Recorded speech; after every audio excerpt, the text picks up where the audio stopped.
Funsie, my love has Funsie for you, Funsie. Welcome to Funsie. The boys are back in action. Post-Disc East Funsie. Yes. It's different. How many days ago? 2 days ago. No, 3. See? I don't even know.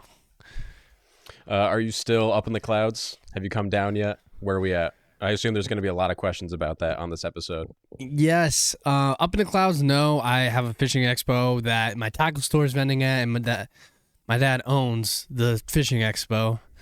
So it's this weekend, so I'm already working on that, and I'm already working on Disc South. So I didn't really get enough time to be in the clouds because, you know, I just had to get... I think I took a day off Monday, slept all day, and then I just went right back at it because, I had the fishing expo this weekend where we're vending, and then Disc South is in exactly a month, which is insane. Dude, what exactly is cleanup like at an expo like that? Because going there and seeing everything, and I assume you can take a lot of time to pretty much set up, but tearing everything down, they're probably like, hey, we have other stuff coming in, so like get everything out of here ASAP. That's you didn't see, but that's literally what it was by like 6 p.m. on Sunday. Everyone's gone, and the cleanup crew, like all the pipe and drape people, are there cleaning up, and it's desolate. And I don't really need to do anything. It's just like I open the doors and let people get out.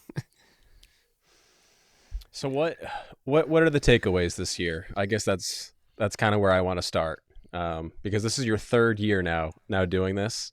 Yes. And I do want to give you your flowers, Ben, because thank you. I thought about like I went there and I had all these cool experiences, and I got to network and meet all these people like absolutely crazy. And I had a great time. Like you met my buddy JP, as you know him as JP Morgan. JP Morgan. Yeah. Ben, every single time that he saw my buddy, he just called him JP Morgan and dapped him up. And I think he did it, no joke, 5 times at least. Yeah, something like that. 5 times seems accurate. But you were able to bring in like anyone from like Ken Climo all the way to, I heard people were walking in the door that were just like, I heard about disc golf, but I don't really know anything about it. Like, let me come check this out. It's sick. I mean, really just gave the same exact expression.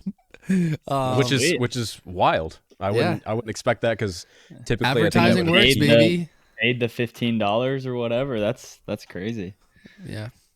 So, anyways, the point being, I want to give you your flowers because, like I said, got to meet so many really cool people this week that I hadn't even gotten to meet before. So, and that's all because of something that you were just like, you know what? I'm going to start this thing. Thank you. So, yeah. I appreciate that, Sajko. I'm glad you had fun in your overalls. Shout out you posting for another round. That was big, just bringing awareness. So we really appreciate that. And yeah, I did not know that. That's cool that some people just came just to check it out. I spent a lot of money on ads, a little too much that I'm a little not embarrassed to say, but so much so that you'd be like, but that's what you got to do. That's what you got to do to get people there. So I heard that Discraft sold out of all their stuff. Yeah. Well, they sold everything. Well, I think like their special stuff is what I'm assuming when they say that. Exclusive stuff. Yeah, technically they sold a lot of it to attendees, and then towards the end they just sold it all to pro shops. Ben, oh, that's cool. I have to ask. Yes. So for anyone that was at the expo, you would go over into the corner. So Discraft took up a huge section. So Discraft and like Climo discs, and right next to them, like Climo could probably sniff the end of a booth. It was so close. Was this on purpose? Did you choose to do this? Because when I went over and I was talking to like Jonathan Poole and stuff like that, and it was, I don't want to say it was awkward. I think it was fine, obviously, but there was definitely this like, they're like, oh yeah, how's it going? And I'm like, yeah, my buddy JP's over there. He's like, and then I was like, yeah, he's talking to Ken Climo, and then I was like, probably shouldn't have said that. It's probably still like kind of fresh, but that's funny because anyways, Jonathan it was Poole's intentional. Jonathan Poole's nickname is JP, so I don't know if you knew that. That's amazing. I did not. No, Discraft and Innova were in the same exact booth as last year. so it was not intentional. And obviously they had Innova had Ken last year and then Discraft this year, so it wasn't intentional at all. And honestly, I don't really think there was any, like, no one really cared. There's no animosity. Yeah, right. Like, it's just like those guys who work for Innova and those guys who work for Discraft are all boys. Like, they're all friendly. They all like each other. It's more so probably like if it like the owner or like the higher ups, that might have been like a little more awkward. But everyone there doesn't care that Ken's sitting from them. It's not like they're mortal enemies. In fact, they respect the heck out of him. So I think they're probably just happy he's there, right? Yeah, exactly. Like, happy he's there. And honestly, like, the line for Climo and Discraft also was right in front of the Innova booth. So it also helped them out. So, like, people were able to shop both. I mean, because it's right there. I don't know who Jonathan Poole is, but like he owns and King runs Climo. DGC. Oh, okay, then he's probably interfaced with King Climo. But I was just gonna say, like, Climo hasn't been in the sport.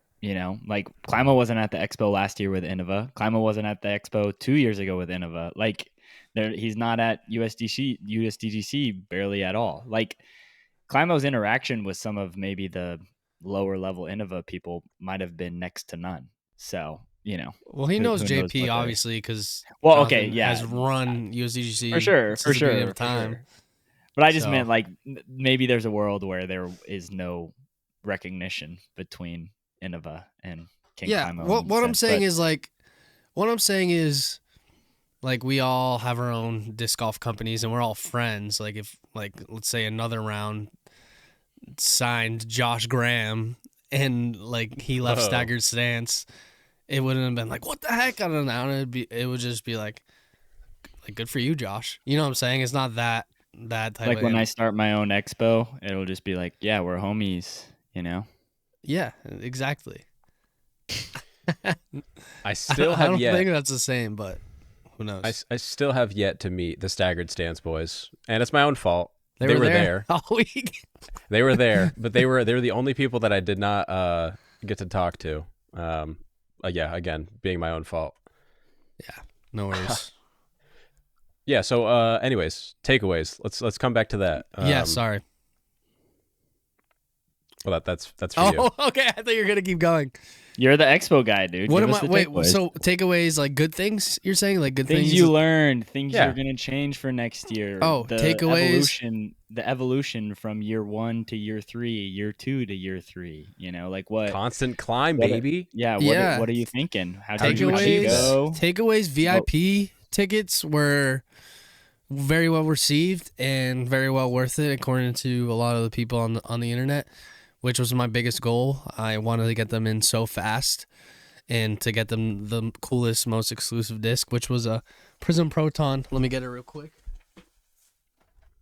For context, it's in my hand on YouTube. It's a Prism Proton Pixel, so this was never created before. So shout out MVP, who was also a sponsor of the expo, working with me on this. And by the way, Disc East presented by Paragon Weighed by Marriott Street. Can't forget those guys because they were a huge support.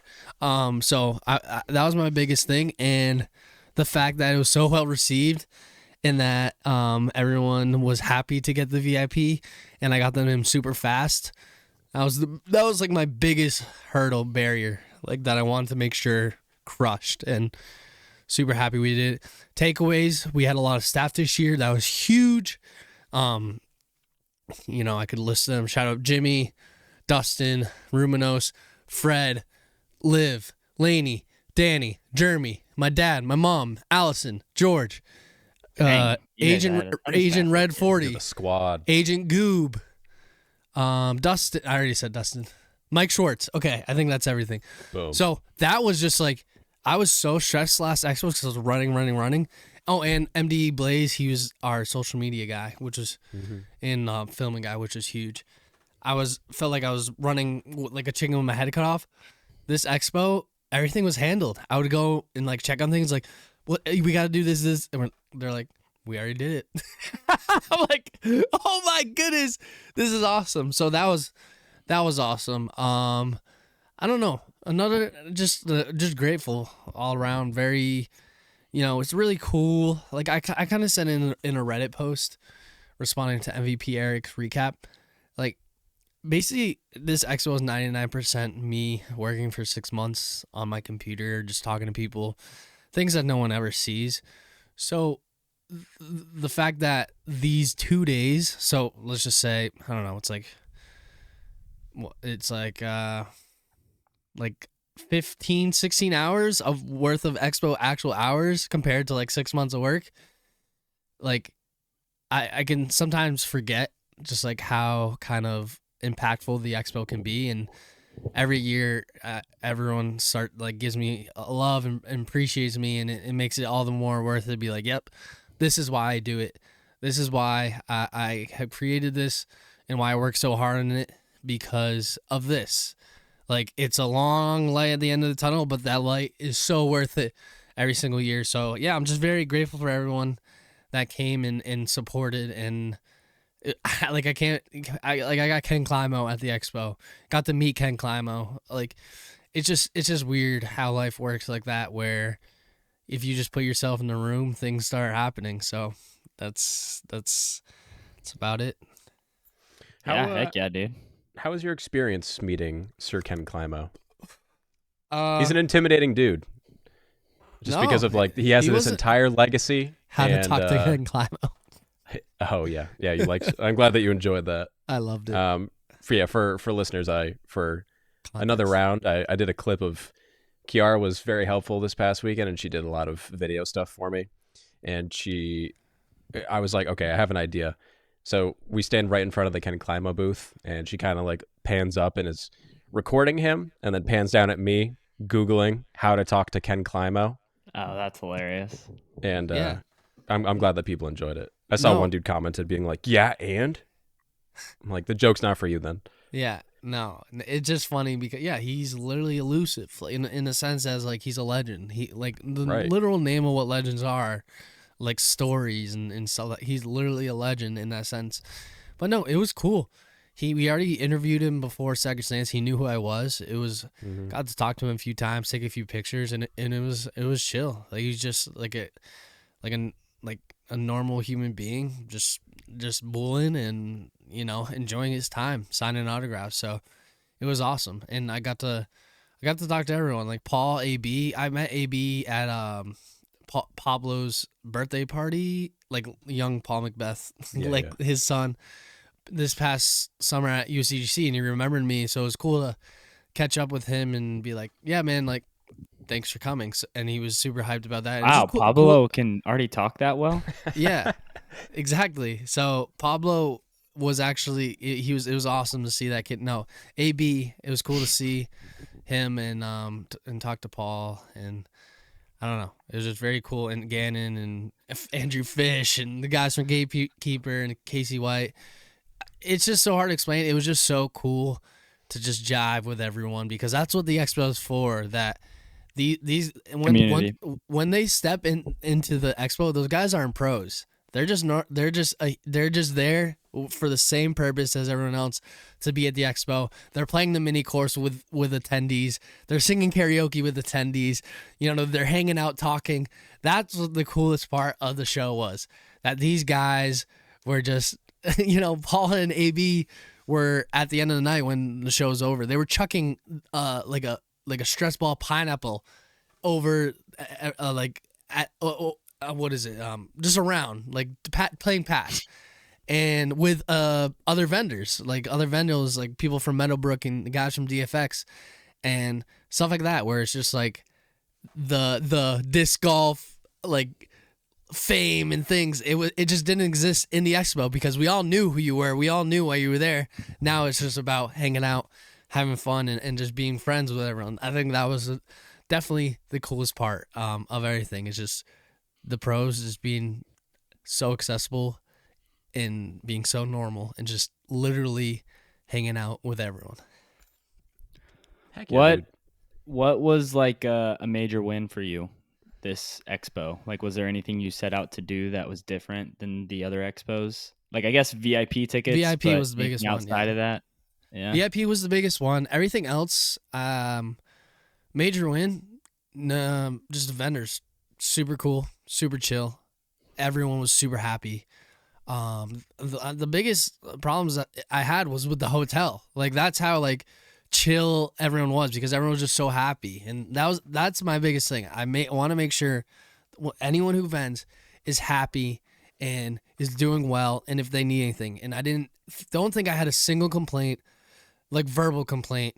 Obviously, like there's gonna be some vendors that like are gonna have critiques of how it can be better, but I didn't have a single like what is happening right now, this is not acceptable type of complaint, which was awesome. And pretty much 99% of vendors just thanked me after and was like, we're coming back. This is awesome. And the same thing with attendees. It was, the internet can be a scary place. Reddit can be a scary place. I'm always scared to kind of look at Reddit when people post about the expo, but people were stoked about it. And that's, like I said, that's why I do it, because I do it for the community, and it's just so awesome to see kind of like the fruits I've been sowing year over year pay off and people really enjoying it. Because that's what I care about. It's just people enjoying the expo, vendors and attendees. So that was my biggest wins or things that I wanted to do. There wasn't really any major problems, which is always big. First of all, I didn't know fruits could be sowed, so thanks for sharing that. Second of all, do you not know? Do you not seeds. know? You sow seeds. Yeah, but like but the fruits of your labor, then they grow into fruit. Yeah, but you can't sow fruit. You pick fruit. It's a fruit. You reap. You reap what you sow. So you're reaping the fruit, which is the fruit seed. Like it's the fruit still. It's still the plant, even though it's a seed. Sowing's like putting it in the ground and letting it grow. if I'm putting in like pineapple seeds, it's still pineapple seeds. Whatever. I don't know. It doesn't change anything. It's still a fruit. I'm just here. Everyone, comment down below whose side you're on. Team J Millie or Team or apple seeds Denny's. is a good example. It's still the fruit technically. Yeah, but you're not sowing a fruit unless you're like putting the fruit. Yeah, you're reaping fruit. Yeah, but I'm also sowing the seed of the fruit. Okay, whatever. Like if I plant an apple seed, an apple tree will grow. Is what were some of the vendors like ways you could improve? Like, do you mind sharing, or is that kind of confidentiality? Vendor ways, I have to do a survey honestly to really know exactly what I need to improve on.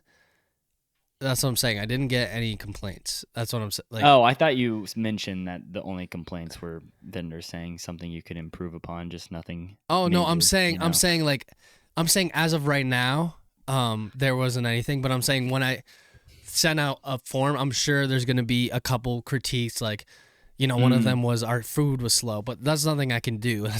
That's up to the hotel. But I'm saying stuff like that, whereas like there was nothing present verbal that they needed to tell me at the expo. Everyone was pretty pleased. I'm just saying there might be a few critiques, like we'd like more raffle tickets given out. I don't know, stuff like that, where it's not really too much of an issue. I'm saying potentially, but maybe not. Like maybe I put out that vendor survey and they're all like awesome. That's what I'm saying. There was no upfront things that were like serious to attack at that moment. Every vendor that I talked to was very happy. Heck yeah. That's great, dude. Day before the expo, I ended up taking off of work and I said bye to my wife and she's like, "What are you up to today?" And I was like, "I'll be honest, I have no idea." So I just sent it and I just drove straight to Maple Hill because I was like, maybe like there'll be some people there, but not like too crazy because there's snow on the ground. Yeah. So I pull up and I start editing another round clip, and then a couple other people pull up and I don't like really think anything about it. And then I try acing hole one for a little bit, and then I try playing through the course, and then I hear the one and only Jesse Stedman, and I was like, there's no shot. There's 3 cars in this parking lot right now, and mine's one of them. So they were hanging out with so I guess the people that design their Trash Panda's discs, like the molding, is based. Chris and Yes. Tom. Tom's the Yes. like head of Thank you. marketing, and then Chris is the guy that designs the molds. Yeah. Yeah, Chris. Well, yeah, Tom came along as well, and it was awesome meeting him. He's also a listener of the pod, which is really cool. But what are the chances you of that? mentioned Me just something. sending it up there, like really cool, random surprise, and they gave me a canyon, and they're just trying to do like a bunch of just whatever footage, and it was fun to tag along and mess around with them. Just very random, and it made for a good day. Like I'd never really gotten to spend like too much quality time with Jesse or any of those guys, so it just made for a really nice, unexpected day overall. Yeah, that's disc golf, baby. It's just like there's Straight up. the amount of times I've just showed up to a course and just something cool happened where I met up with a buddy that I haven't talked to in a while, or even a few times, just like I don't know, just meeting pros and stuff like that. I don't know. So I'm glad you guys got to hang out, and then you start. Oh no, you're supposed to hang out with Andrew, but it didn't happen. Yeah, correct. I won't get into that, but at least I got to see him at the expo, and it was awesome. For listeners, Andrew, we're talking about Andrew Manganelli, who we had on the podcast previously. He was very excited to be there, and it was cool to like meet these people in real life. Like I said, like all these people that we interact with online. It's like, oh, okay, cool. Like now we have a common thing that we can talk about and pick each other's brain. It was so cool. And Jono came, so they work for the same guy, MKBHD. Brownlee. Yeah. So that was cool to see him. And yeah, there was just a bunch of people, like the owner of UDisc came, the executive director of the PDGA, CEO of the DGPT, like one of the head guys at Zuka. I can keep going. Where it's just like Grant Zellner. Shout out! I don't know if you guys know Grant Zellner. He used to work for the PGA. He just, I remember he was in general mission line, and I was shouting him out. And I was like, "Hey, welcome everyone!" And then I look over. I'm like, and then I stop my speech and I say, "Grant Zellner, what are you doing here?" And it was just like one of those funny moments because I'm just like thanking everyone for coming, and it's just Grant Zellner. So I worked with Grant at USDGC. He was like the head of the entertainment tent, and yeah, he used to work for the PGA, and it was just cool to see him because he literally lives in Oklahoma. So that was one of the things, and he's like if you know type of person in the disc golf community. Like he was like on DGN and for the PGA and stuff like that. Like if you're really into disc golf, you kind of know who Grant is. But stuff like that where it was just awesome to just see, I don't know, everyone. It was like meeting everyone. That's what I'm saying. Coming to these expos, you don't know what's going to happen. It's such a good networking opportunity that I encourage, even if you're an attendee, stay over at the hotel. I'm telling you, you never know what's going to happen and who you're going to talk to. Jeff Springs was hanging out with everyone. So was Casey White. So was Gannon. Like late night after hours, just hanging out. So you never know. Dude, Casey White was getting down. The karaoke, that was so fun. I saw the karaoke, and I love it. Yeah, unapologetically just getting in there and just having fun. Dude, I sang karaoke too. I don't know if anyone recorded mine, but I kicked off the night. No one was doing it, and I was like, you know what? I gotta just kick it off. And I just stayed down there. I did some work, but I stayed down there for like 3 hours, just like hanging out, because that's what I want the expos to be, just a place to hang out and have fun. And vibe and go eat dinner and network, and that was important to me. So I was glad I finally encapsulated that this time around. We sold out the hotel Saturday night. Like it was sick. It was sick. Like some of my vendors had to go to a different hotel, like because they waited last minute. I don't know. It was just cool. So, fortunately, at Disc South, this is like a massive hotel, so that won't be the issue. But I still recommend going to discsouth.com and then going to the accommodations tab under exhibit info or attendee info and booking your discounted rate, because you just don't want to miss out. It's a fun time, and there's a lot going on and a lot of just hanging out happening. Yeah, I'm very excited for Disc South now. Heck yeah. I was gonna ask, is Disc East 4 going to be even bigger? Are you going to upgrade the venue again? Or are you thinking of going back? we want to upgrade the venue. I don't want to say anything Ooh. prematurely, but it's looking like we'll probably upgrade the venue, which is going to be awesome. So it's going to be very exciting. We're going to make it bigger and better each and every year and more vendors. And, the craziest thing is I think right now I have probably, like, as of today, 8 less vendors at Disc South than I have at Disc East, and we're a month away. So, like, that was, like, the coolest surprise to me that I already have pretty much – I'm going to be full with vendors or the same amount as Disc East pretty much because there's a few vendors that I know are coming and haven't officially signed up yet and already. So, Disc South is already hopping. It's like Let's crazy go. how people are committed to this already, just being its first year. So, I'm excited. And to further back – Jay Milley answered questions about the dates and stuff like that. Like, this is why Jay Milley. This is why Disc East is these dates, because it's just the start of it's the start of the season for a lot of people. That's why. And Disc South. That's why Disc South is more closer to the Pro Tour, because it just makes sense. And I don't think I would ever change it. Yeah, I mean, it makes sense because Disc East is going to get all the pros, and then Disc South is not going to be quite as many pros because of all the at least this year tournaments going on. At least this year, yeah. At least I'm trying to get in an off week. It's during the chess.com or Supreme Flight Open, but we're still getting some good pros. Like, we're getting Eric McCabe, we're getting Avery Jenkins. These are legends these are world champions, guys. I don't know if you know, like, some of you are listening, like, who is that? But these are world champions that are we're getting Jay Milley. We're getting the foundation guys. We're getting Jay Milley. We're getting, and we're getting Sajko. This South is for the influencers. I want it to be VidCon of disc golf. I want all the major creators. We need Bodanza. I already reached out to him. Doesn't look like he's coming, but that's okay. Everyone else will be there. So it is what it is. But I'm trying to make it like, so you guys can all collab. I think that's going to be the coolest. So that's the angle I'm taking. I'm also going to get a few other pros. I don't want to announce anything just yet, but obviously it's not going to be Simon or Paul Macbeth. It's going to be some pros that are just going straight to Waco, that are just on their way and going to hang out at the expo. That's when Disc South is when Ricky's going to announce that he's going to Discraft. I'm just kidding. No comment. Or MVP. Yeah, no comment. That would be the coolest thing ever. If anyone's listening, Rick, if you're listening to this, I should say, I'll put you on a. Oh wait, he's gonna be at wait, that's so dumb. I didn't realize. Yeah, he'd be playing Supreme Flight. Okay, yeah, sure. It's already gonna be announced. Never mind.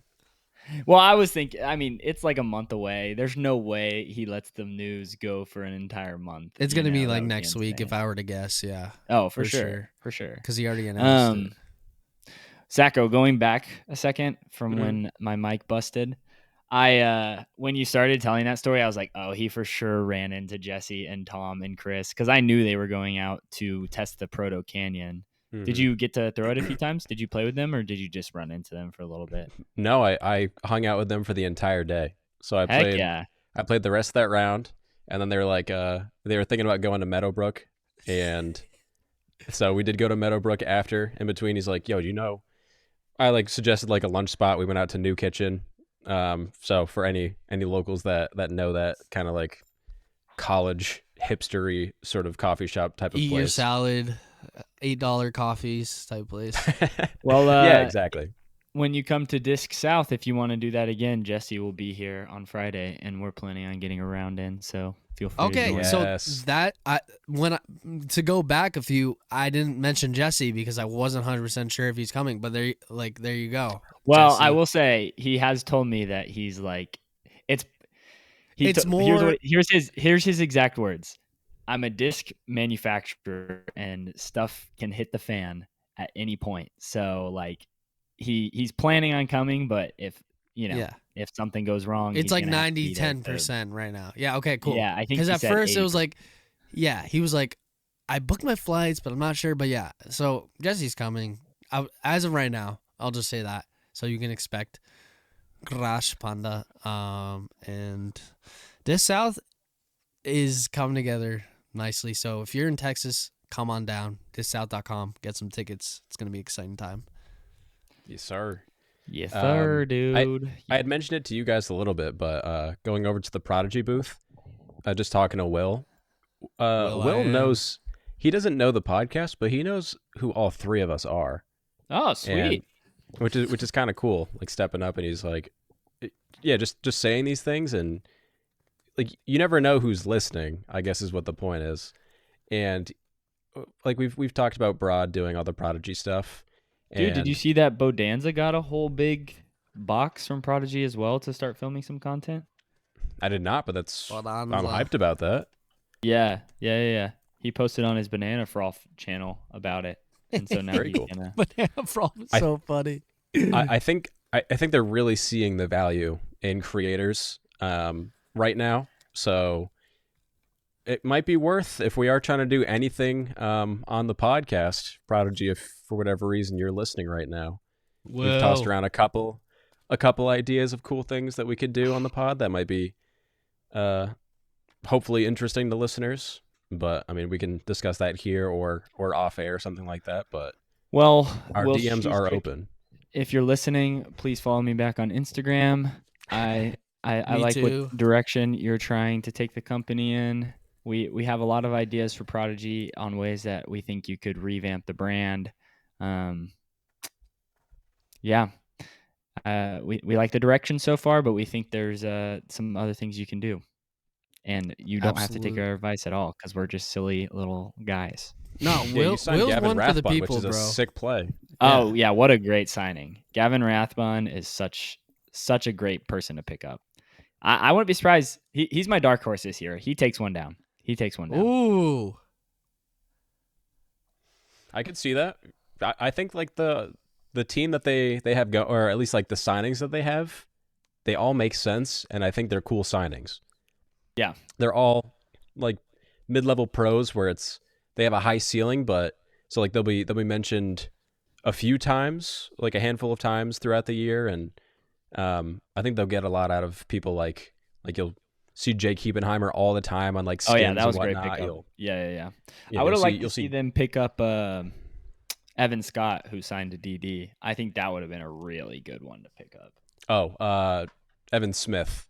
Evan Smith, sorry. That's so funny because I know Evan Smith, and he gets so mad when he gets Don't tell him. confused for Evan Scott. It's so funny. I know who Evan Smith is. It's just I said the wrong name. Okay, I said the wrong name. But it happens to him all the time. That's why it's hilarious. So sorry, Evan. I'm sure you're not listening, but if you are, I'm sorry. I did notice, Ben, maybe you can elaborate on this a little bit, and I'm sure we can all have our own guesses. There were you can't really call them trilogy anymore at this point, but I think a lot of people will continue to call them that. There was no real trilogy presence at the expo. But then interesting. What's up with that? You did have Discmania, and Ben, I don't know if you want to touch on the Discmania booth at all. I was kind of reluctant to bring up the Discmania booth. No, I can touch on it. The weather in Florida, winter, it just delayed their shipping. Like what you saw wasn't their full thing. That was kind of that's why. Okay. Yeah. And they're coming to South, and they're gonna do context, guys. Yeah. I was letting him finish his thought. Okay. So showing up, I had not yet seen the Discmania booth yet, and I ran into Tom easily 20 times day of the expo, and he was like, "Dude, did you see the Discmania booth yet?" And I was like, "No, I haven't checked it out." And it basically was like a fold-out table with like a little Discmania sign, like just printed out like right above, and like a bunch of discs, like box of discs behind. So it was. I mean, it got the job done. Obviously, people, if they love Gannon, they're gonna go support him regardless. But I was like, tough. Yeah. No, yeah, that's literally what happened. It just, I mean, it snowed in the South for like the first time ever. Yeah. So that's literally what happened. They couldn't get their full, but they're gonna do it right for Disc South. You know, they've already told me Avery Jenkins is gonna be at Disc South, so it's gonna be. If you're a Discmania fan, get ready. Get prepared. Awesome. Yeah, I went to Treehouse, which is like a very popular brewery in our area. Like maybe some people out there have heard of it. Anyone that comes to New England's like, need to hit Treehouse. Pulling in, loves it. yeah. Pulling in, Avery Jenkins is leaving, and I know that man is like, I feel like Dude, that's his he's a thing, is like going beer- around and finding big beer guru. Yeah, I don't know. He's a beer philosopher. Let's call it. And it's not super close. It's probably like 40 minutes away. So that dude, he's dedicated to the cause. He's willing to drive, dude. Yeah, for some sweet quintuple Bro, IPAs. I wish I liked beer like that. Like I feel like I'm missing out on something. I just don't like beer. Just what it is. Like I can't get behind the wheat, the hoppiness, the maltiness. Ugh. I can get behind like sours that are like fruity, but at that point I'm just drinking juice. So beer's just not for me, man. Unfortunately. Not a bad thing to not be in, I suppose. Totally. Yeah. I mean, I enjoy it. I love having a beer every now and again, but He yeah, I'm partakes not. in the beer. Yeah, if you will. Yeah, you're like If you 6 will. beers deep tonight. You know me. You know me. Yeah, you saw the Sajko hat and you're like, that dude for sure drinks the gnarliest just- IPA. Pre-games every Funsie He's like, podcast. this is unbearable. I need to get over with this. Yeah, Get dude. this I just had to over take with. my flannel off. All right, Ben. I'm asking the tough questions. Can you Ooh. tell us any secrets about Disc South right now? Secrets. I feel like I don't have any secrets because I put it Well, all I'm on sure the there'll be website. like exclusive drops or something. Like, is there there's anything you can. yes. Yeah, come on now. Can you tease anything? Like, is there anything you can be like, oh, maybe this will happen or whatever? All right, I will say all the manufacturers that you saw at East are dropping something new at South, an exclusive. So that means the All right, disc here's my graphs, question. That means the MVPs. Here's my question.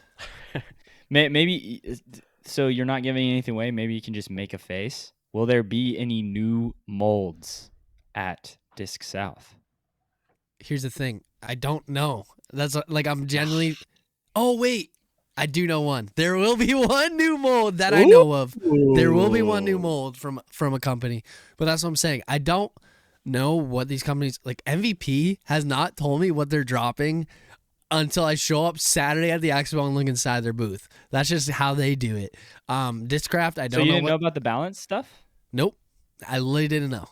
Till Well, Simon made the video, right? yeah, until I was at Simon's house. I think it was Thursday. I didn't know till Thursday, and he had a box of balances, and I was like, oh, these are sick. He's like, yeah, we're gonna I'm drop so these at the jealous. expo. That's when I knew. So it was probably Why like did they tell you? That's so funny. I They guess don't you tell- don't need to know. they but that's don't still- tell anyone. That's the thing. That's what they do. That's their marketing. Like they didn't tell anyone that they were dropping Germs particle tempos on Sunday. That's just what they like doing. Those They just turds. they like keeping people Oh, guessing. you weren't there Sunday, Sajko? No, I was not there on Sunday. Oh, we no. celebrated my birthday on Sunday. There was Yeah, so- a surprise Totally. surprise party for me. So And so you missed out on the tempo. Man. I did miss out on the tempo, but I've still never thrown a tempo, so it's hard to be upset about not throwing a disc that I've never felt Here's before. the thing. True. 99% of people miss out on tempos. It was only something you would have got if you're VIP just because of how limited it was. So it wasn't anything like Oh, the they bounces. only filmed Yeah, like yeah. a few of them. But still, yeah, that's just like what they do, and I love it. I kind of like the way they do it because It's it like makes Tesla. people like, okay, I have to see what they're dropping. I got to show up and do it. So I like it. Yeah. For sure. Dude. I've heard people talk about MVP in regards to like the glitch, that they should have just not marketed it at all because their marketing was so bad for it that like everyone else just did the marketing for them. You know, like they should have just not bothered because the marketing for it was just done by everyone else, and it was done so well that when they made their own effort, it just was so nominal and like not even comparable. I don't even recall any I glitch don't either, advertisements. really. I'm trying to think like They, what like- really they, like- made the glitch popular. Like I They assume did, Simon like- was a huge part. They did like Not commercials even. on DGN where people were playing catch and then someone like turned into a basket or something like that. Ew. Yeah, it was not like it was just it was like I understood like what they were trying to do. It just wasn't done very well. And so I kind of agree with what this person was saying was like either step up the like marketing or like pull it back all the way. Like if you guys know, Tesla refuses to do ads at all and they let anyone just post about their stuff, you know, like post leaks and stuff without Yeah, because that's what monitoring gets it because- viral. Because it's like Mhm. you Yeah. feel like you know you're part of You're in the the know, secret, dude. and you want to tell people about it. Yeah, Uh, I agree. Who do you think has the best like who makes the best advertisements, do you feel like, in terms of like a disc company? Because I don't feel like anyone is really taking no full one's- advantage of that. Commercial wise, that no would one think- really. I would say Clash. Like I don't think most of the other More ones do very well. You're telling me more spice. Yeah. Like I just think the Clash commercials where they're like a witch or something and they're like Yeah, and then more they pull out a spice. disc or something. Yeah. That's what I'm Like I saying. think those are the best. But like Sajko said, like it's still not like, oh my gosh, this commercial is amazing. It's you because know? Like the commercials you see, like Doritos post at the Super Bowl, is like tens of thousands of dollars. You know, there's not a Yeah, budget totally. for that. That's why. But I think Latitude 64 has had some good ones where it's like professional but creative, where it doesn't need to be anything crazy. Like when Linus drops a boat engine in the middle of the lake, and he's like, "I'll be playing." Like that's just clever. I love that one. I don't think I saw that. Yeah, it's just Linus is fishing and his motor just drops to the bottom of the lake, and then he's just like, "I'm playing tomorrow," and that's the commercial. Like they're just Oh, I excited have to play. seen that. That's pretty good. I appreciate that Latitude 64 is one of the companies that feels like they keep disc golf fun. Like They it keep all it- feels very Jonathan, yeah. lighthearted. Bro, I was talking to this. Go to their website and it's just like Jonathan and Isaac hugging like as the landing page. That's No so way. hilarious. I'm Yeah, pulling this it's- up right now. It's slow-mo Jonathan and Isaac hugging. And it's Dude. the whole landing page. Which and is I'm like, that is amazing. so funny and so hilarious and so casual that everyone's just gonna love it. You know, they just love that that's what they did. At the expo, I don't know who I was talking to this with, Confirmed. but we were talking about how like Latitude's crushing and marketing because of Jonathan. I was like, yeah, like I feel like every manufacturer should have the face of their brand where it's like a content creator, but they're the content creator of the brand because they're crushing it with Jonathan, and he's only known for being the guy at Latitude, you know. So I think Yeah, that takes a specific kind of person though. They lucked out with Jonathan. well, you can still hire, you can find it. Like I could have done it, you know, if I wanted to. Yeah, they I think I told you guys this early, but they wanted me to be that for West Side, and I did it for a little while, and then I didn't like it, so I stopped. Yeah, I didn't know that was the intention. Have you ever like really touched on it too much? Because I know that like pretty much what you just said is what I feel like I've heard before. I thought we talked about it like super early. You talked about like how you would edit for them and you didn't like it. I didn't know you were supposed to be Jonathan. Yeah. Well, I didn't know that like, either. Like the end, like Jonathan and I had like a 2-hour phone call, and this was right at the beginning of my YouTube stuff. And he was essentially like, you know, we're trying to, you know, help out. Like he was like, trilogy, we're trying to, you know, find a guy for each of these, you know. And he was like, essentially pitch the original, like pitch the, hey, we want you to be the Jonathan of West Side originally. And I was like, you know, like I don't, like I'm not in love with that. Like I'm willing to do something smaller and kind of feel out like what's going on. And so that's what kind of ended up being me running shorts because, you know, that was what I was super successful with.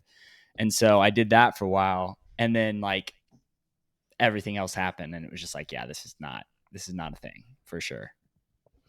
And even said, if no, I'm all set. Even if West Side like had treated me well and like I really enjoyed that time, I still would be hesitant because if Jonathan ever tries to set out on his own now, like it's just going to be a little bit tougher.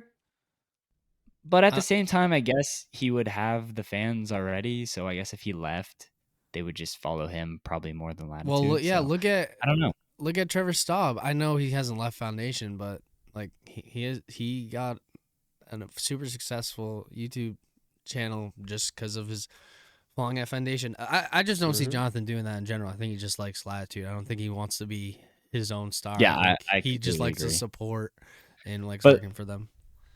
That's kind of what I mean, though. Like, Jonathan wasn't even in the sport before he started doing this. So I feel like it'd be really hard to find, like, if someone's already making content and you try to convert them to do this, I feel like in most cases that person's going to leave at some point and want to be their own entity, if they have the success that Jonathan has.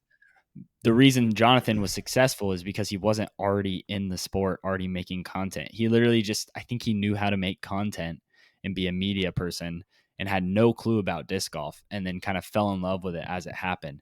If someone's already in love with it, like me, like I was just not interested in being the face of Westside. I wanted to be Jay Milley. I didn't want to be Westside Discs. I wanted to be Jay Milley, So that's why I feel like it won't be replicated. I think it's possible, but I also think I think a lot of things have to fall in place for something like that to happen. Yeah, DD went the route of, you had Mr. Cool Daddy Slick Breeze back in the day, but they really took on a lot of YouTube personalities. Like that's what they made their team. Wait, yeah, did you just ask who's that? Yeah, who is Cool Daddy Slick Breeze? Yo, Jay, we didn't give Jay Milley a freaking Steve Dodge, freaking whatever we said today that he didn't know. JP, we got to give Jay Milley like a disc golf 101 history lesson. So he originally did a lot of marketing for Dynamic Discs, and then stepped away and did something else for a little bit. And then if you remember when Clash came about, he did marketing for Clash. Is this that Bobby guy? Yeah, Bobby. Oh, I never saw anything from him except that he followed me on Instagram one day, so I followed him back. Oh, nice. Bobby. He's like at Shields now or something. Yeah, I don't know if has any involvement in the sport currently. But yeah, it was him. You had Danny Lindahl down at DD. Obviously like Eric McCabe, and they brought in like a bunch of people and all these personalities. Like I recall listening to the Dynamic Discs podcast for a little bit, and then none of those people I think are there anymore aside from Eric McCabe. And is he even there? Who knows? I don't know. I mean, I will say Eric McCabe. So you guys mentioned his Dynamic Disc goes in at Disc East. They're going to be at Disc South, and he's going to be in their booth. So, okay. It seems like he's still chilling with them. I don't know. Yes. I have a question. This is completely off topic now. Okay. Ben. Yeah. Jono told me an idea for you. I don't know if he's talked to you about it, but I think it could be interesting to talk about here. You don't want to talk about it here?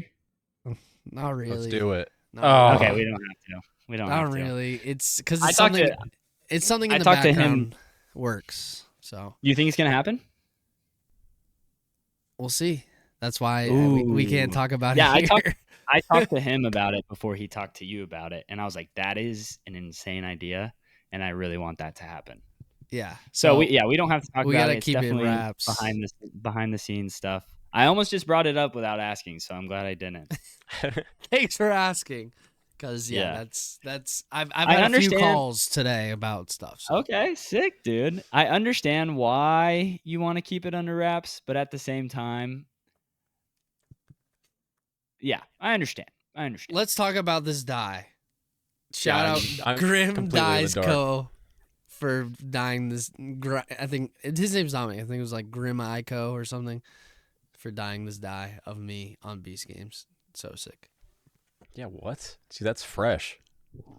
Ben, do you think you've gotten any followers from Beast Games? Good question.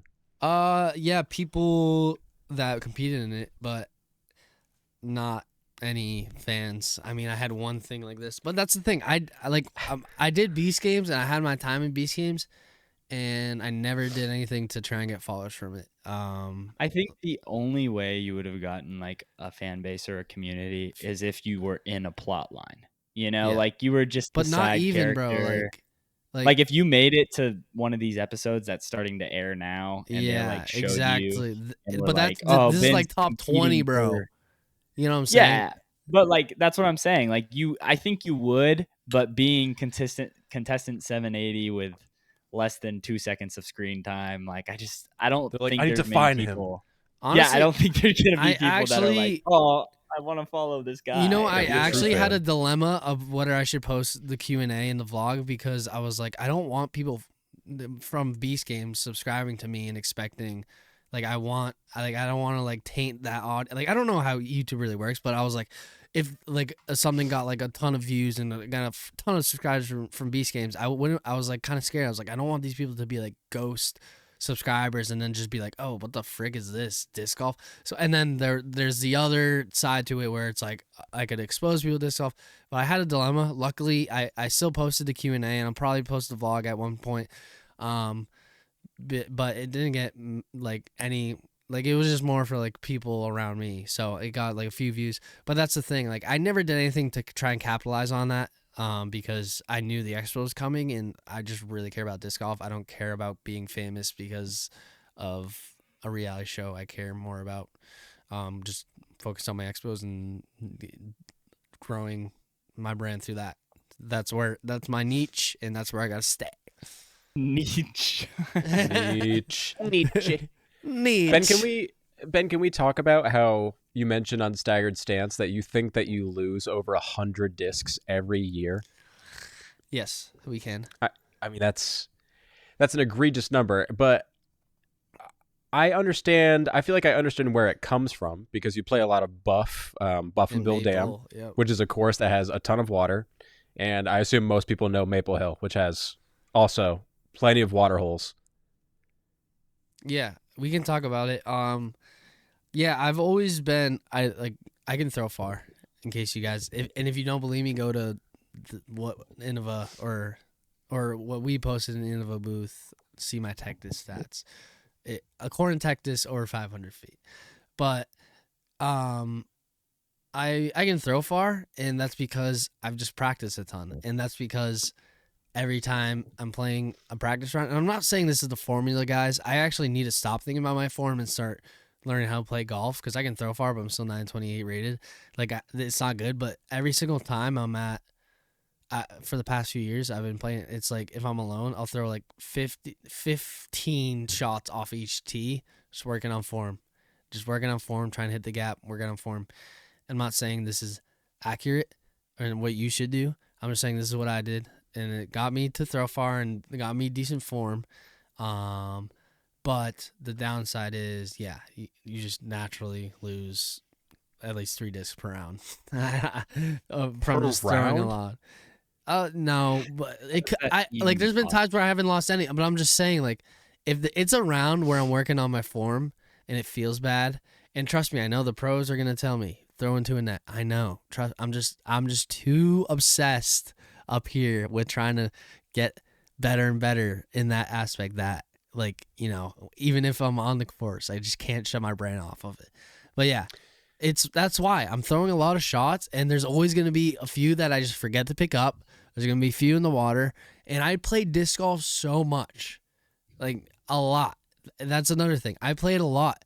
In the summer, I haven't played it because of the Expos, but in the summer, I'm playing every day. You're just going to lose discs that way. It's just how it is at Buff. You know, I'm going to throw 3 shots at Buff, and 2 of them are going to go in the water. Yep.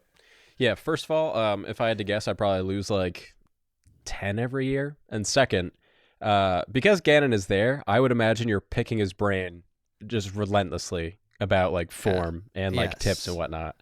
Can you share any helpful things that he shared with you? So he didn't give me anything helpful. In fact, I think I started annoying him at one point because. Why do you say that? Like, just jokingly, like we hung out pretty much every night, like a few nights until midnight, past midnight, like 2 a.m. But like at the first night he came, we were just talking about form and that, and he was talking about like how he like swoops or something, and I was like, swoops, and I just kept like, what do you mean? I kept saying like, what do you mean by the swoop? And he was like, bro, no more form questions. I was like, okay, sorry, because he just kept saying the swoop the first time. But I did actually my life was changed this past week by Josh from Overthrow. I took a lesson with him. A video is about to be released with Josh from Overthrow soon. And I'm trying to get the picture. And he fixed me something I've always dealt with my timing wise, which is why I throw 100 shots. I cannot figure out how to stop leaning back, and they say your reach back has to be at the peak of your plant foot. I could not figure out how to do that. I've paid people money. I've talked to pros, and this was me. For context, I'm on full screen. This was me 2 weeks ago. You can see I'm kind of leaning over. This shot goes far, but it's just not. I'm like leaning over. My left foot's completely back, and I'm not. This is the reason I shank sometimes, because it's just the timing's bad. Josh from Overthrow gave me one fix, and I'll just show you real quick right here. And here's the difference.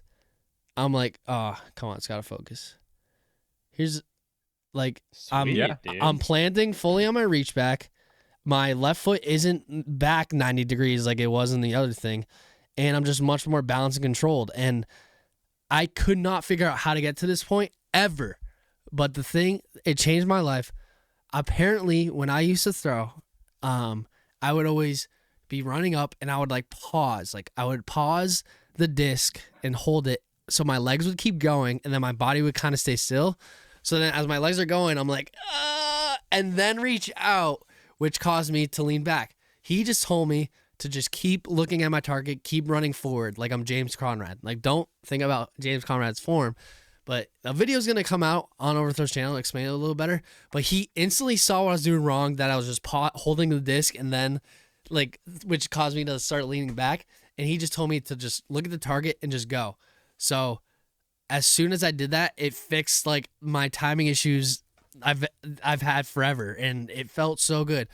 So the fix was just going at the target instead of lean reaching back. I just kept going at the target, and my arm naturally went back and stayed in place, and that's all I thought about, just running at the target, not thinking about coming back or anything. Just keep going at the target, and the video will explain better than I. I think I just unlocked an idea. We should have Josh on the podcast, and he does a form review for all three of us. So we each have we can talk about some cool things, and we each Jay have Millie takeaways doesn't that we believe can in work Josh on. though. That'd be a little awkward. But Jay Millie, I'm a living proof that Josh took something I've struggled with for 3 years. All it took was one in-person lesson with him, and it fixed everything to the point where I hope I don't have to think about form anymore, because the main thing I kept thinking about form is because I know I will, but the main thing I was trying to fix is that timing issue. I could not figure out how to not lean back, and then he just fixed it like that. Not lean back, but also get a good, where it's comfortable, where it's I can still throw, where I'm not just over my right foot and leaning this way, you know what I'm saying? Where it's normal how to throw. So I don't know, if I'm a big fan of Overthrow, and that just sealed the deal for me even more. He knows what he's doing.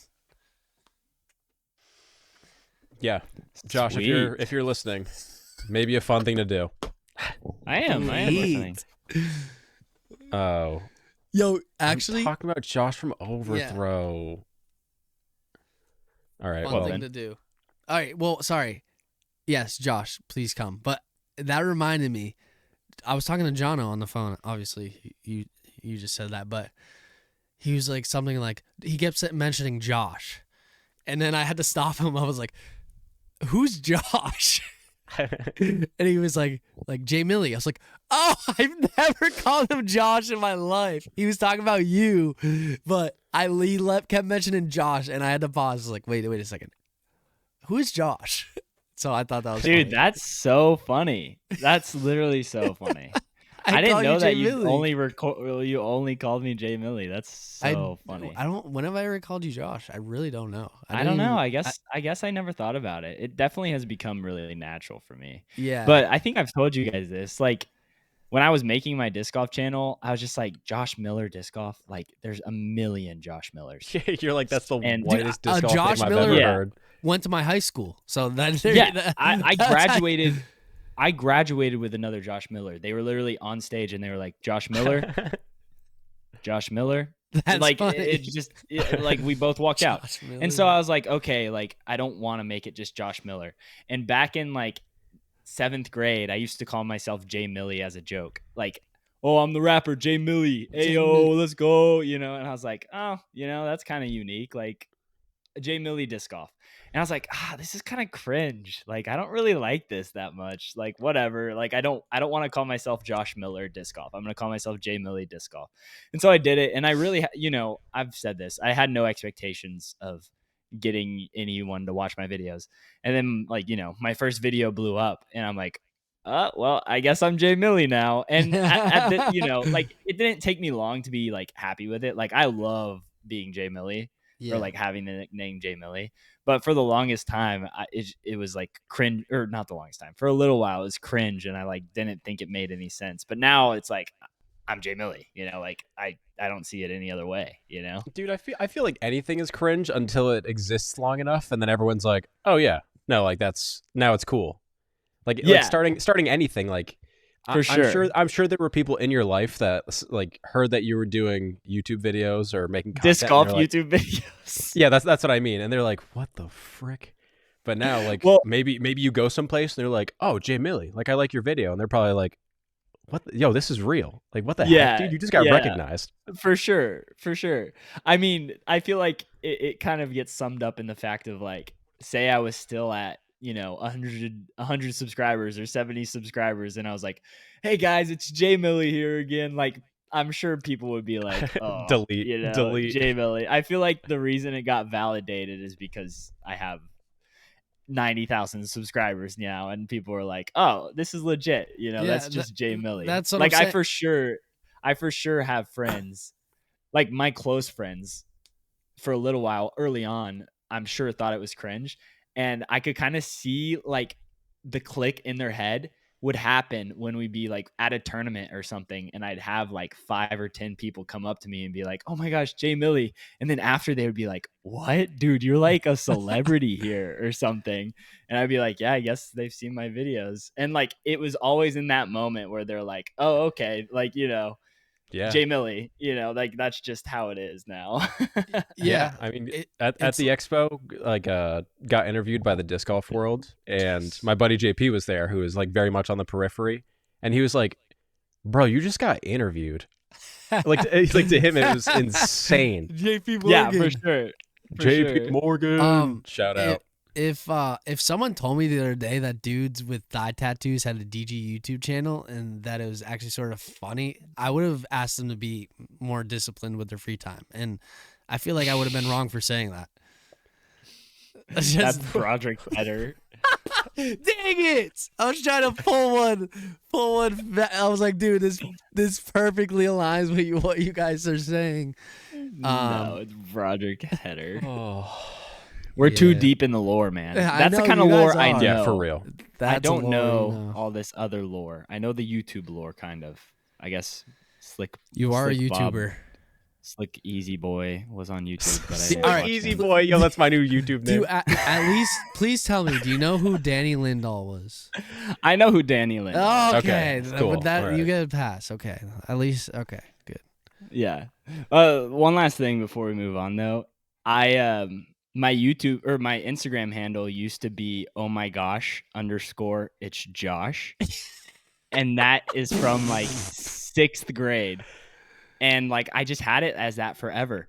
And once I kind of started like catching steam and like, getting some YouTube followers and some people on Instagram because I was posting my reels, I was like, I had this huge dilemma because I was like, no, this has been my Instagram handle since like 6th grade. Like I need to keep this. But I was also like, people have been like following me and then being like, wait, are you J Millie DG? Like there had been a few like people not understanding, and I was like, for my brand, like if I'm gonna try to do this long term, I have to change my name to J Millie DG. And I literally talked to like so many people about it, and they were like, oh, like, but oh my gosh, it's Josh. And then Dude. obviously that would've eventually been I so changed sad. it.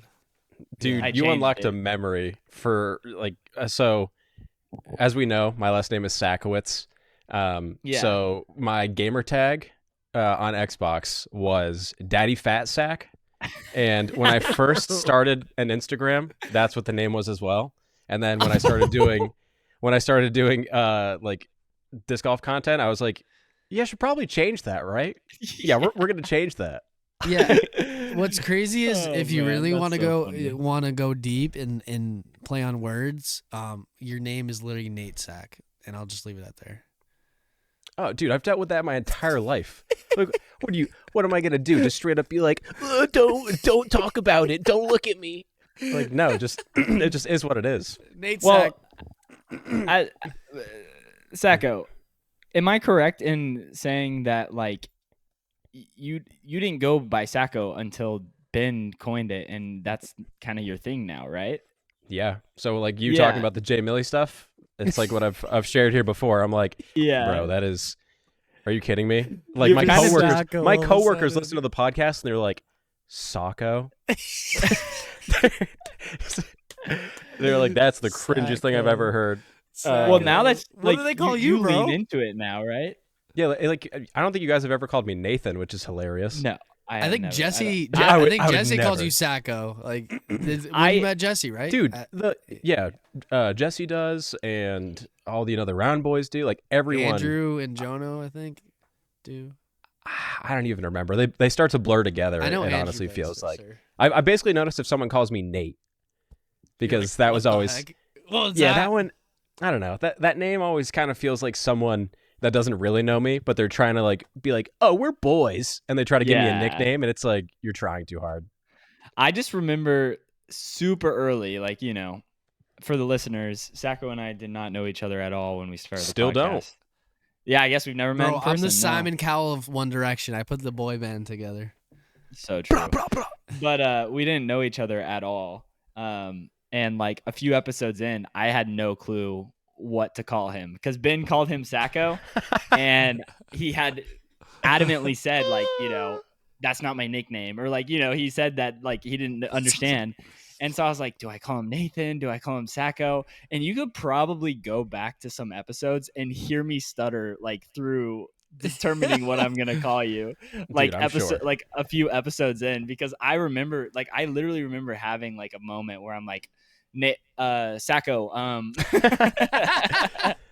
because I definitely called you Nathan at some point, because I remember you saying like, I prefer Nathan over Sajko, and then I was like, wait, but Ben just calls him Sajko, and that's kind of what he's going with. I was just like, all right, whatever. Yeah, it's chill at this point. But dude, you bring that up. Like around the expo last year is when Ben and I were talking about like, yeah, dude, let's start this podcast.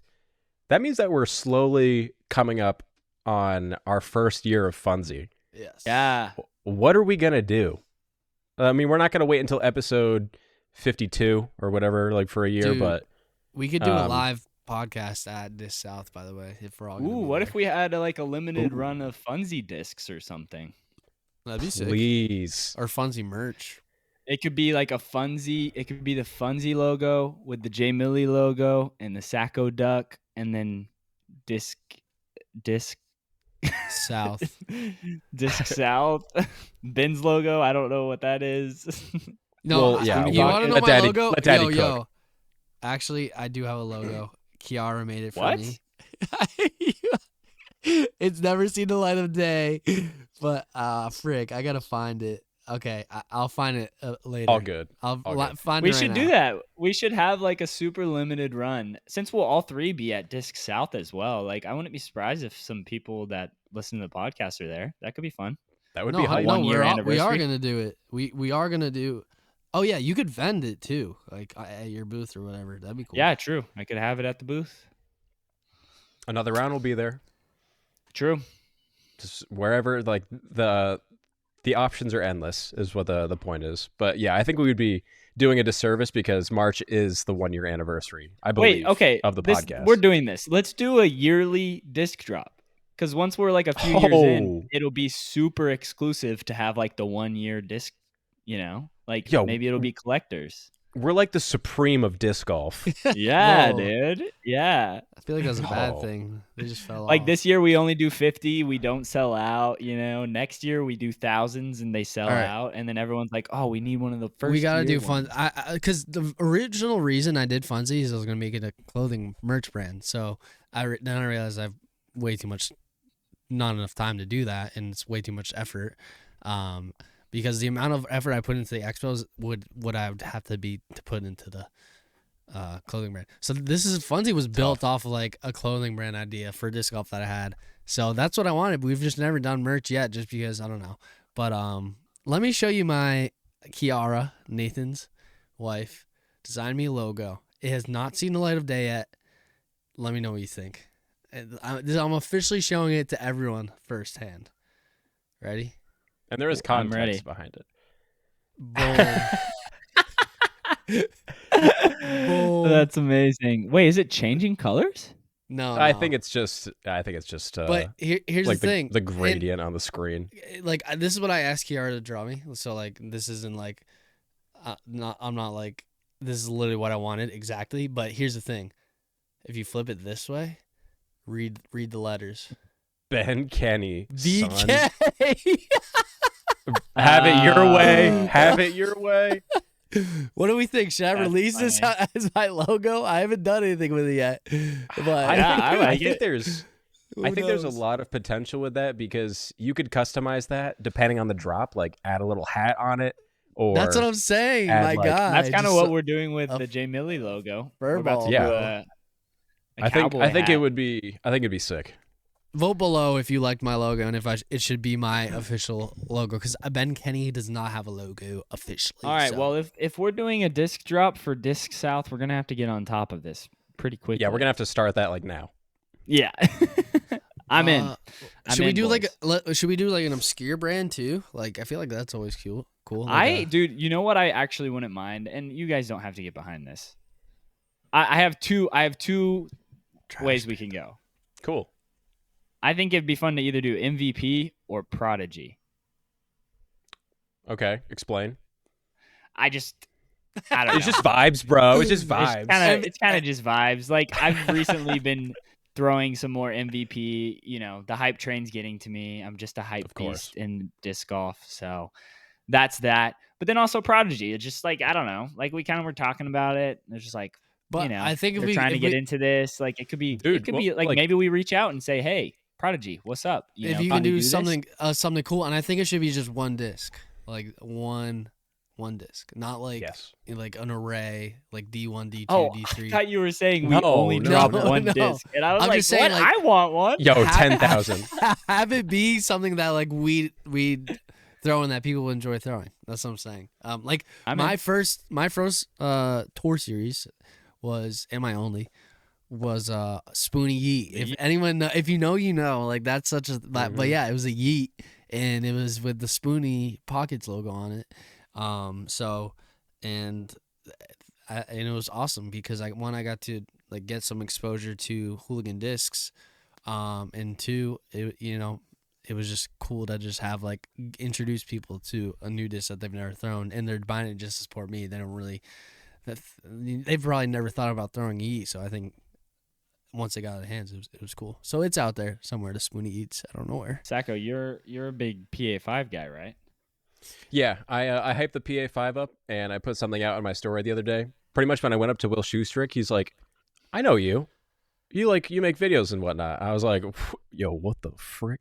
And the other guy that was there was like, "Oh, you're the PA5 guy." I was like, "There's no way." That's amazing. Way. Well, what if a PA5, Funsie PA5? I've never tried it, but Sajko lives in. I've never tried it either. I will do it. It's flippy. I'm willing. It's like a very late flipping. That's why I like it. It's so fun. It's a very fun frisbee. I don't have a flippy guy in my bag. I need a flippy guy. Well, Jimothy's kind of my flippy guy, but he's a mid-range. So yeah, so I guess they know because Mad Discs has really been like hitting up Will Schusterick and the Prodigy Boys because he knows some of those guys, and he's just been like, you need to work with, like, he mentioned me, but he's just talking about like creators in general in disc golf, just being like, you should run this stamp and put it on a PA5, but like we can apply that to whatever disc we collectively would like to do. Dude, that's one avenue for sure. I'm in, unless you guys want to do something else. Yeah, we'll see. We'll talk about it. Yeah, guys. Sorry, listeners. This is an off air convo. You guys won't know. Oh, my bad. Yeah, we're just gonna hit them with like the F9, just out of left field. We're just gonna hit them with a Control Alt Delete, the Alt F4. I would love that. That feels like an episode potentially, dude. That was a wonderful. That was episode. fun. I think great recap. We kept just rolling. That was a good episode from everyone. Listeners, you guys just got the experience of a lifetime with that episode. You're welcome. Yeah. Hey, enjoy our nicknames and actual names that we forget that each other has. I don't have a nickname though, bro. What the frick? I'm the only one. Dude, you're Kenny's. Didn't I call you like there was like in your video? What did I call you? Like something. It was a Care Bear. Didn't I call you like Care Bear? Pookie. You literally called me Pookie. He calls you. Yo, that'll Which stick. was like in that video that I have yet to release. Yo, could you imagine the expo brought to you by Pookie? Where is this? Or Baby Bear Ben. Yeah, it's perfect. Yeah, let us. No, my nickname is Mr. Expo. Yes, I do hear that. Let us know in the comments if there is a mold that you guys are like, hey, this would be a really cool one to do. Let us know. And let us know what your favorite type of mold is. Like if it's black mold, whatever it is, just let us know in the comments below. All right. See you later. Nice.